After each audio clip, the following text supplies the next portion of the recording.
Assalamu alaikum masu saurare, barkanmu da sake kasancewa tare da ku a daidai wannan lokaci. Kuna tare da tashar Arewa Play wacce ta ƙware wajen zaƙulo muku ingantattu kuma tatattun labarai, to yau ma ga kanunsu.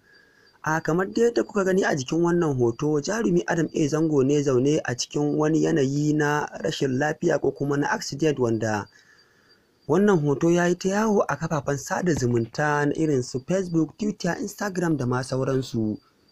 Jama'a suna yaɗa wannan hoto a matsayin cewa jarumi Adam A Zango ya samu accident kuma yana cikin wani yanayi wanda yana iya kasancewa ya ci gaba da rayuwa, yana kuma iya kasancewa ya fuskanci lahira.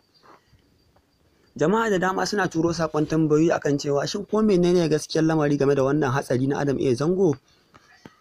So wannan dai za mu iya kiran shi ƙanzon kurege ko kuma labarai irin na ƙarya wanda aka saba yaɗawa a social network.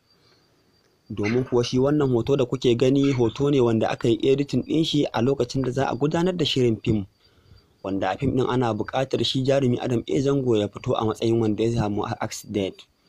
Shi ne wasu suka yi amfani da shi suna yaɗa wa duniya cewa Adam A Zango ya yi hatsari kuma yana cikin wani yanayi wanda kuma ba hakan ba ne. Adam A Zango da kanshi ya ƙaryata wannan magana inda ya ɗora a shafinsa na Instagram, ya yi adin ɗin hoton kuma ya yi bayani akan cewa wannan hoto ne wanda aka yi editing ɗin shi a lokacin da za su gudanar da wani shirin fim wanda bai faɗi sunan fim ɗin ba.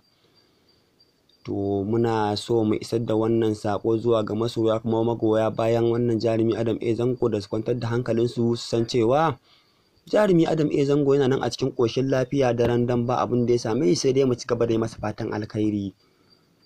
To Allah ya sa mu dace game da masu irin wannan yaɗa al'amura, kuma sai mu ce Allah ya shirya. Kar ku manta dai wajen yin subscribing ɗin channel ɗinmu domin samun sababbin bidiyoyin mu a duk lokacin da muka ɗora. Mun gode.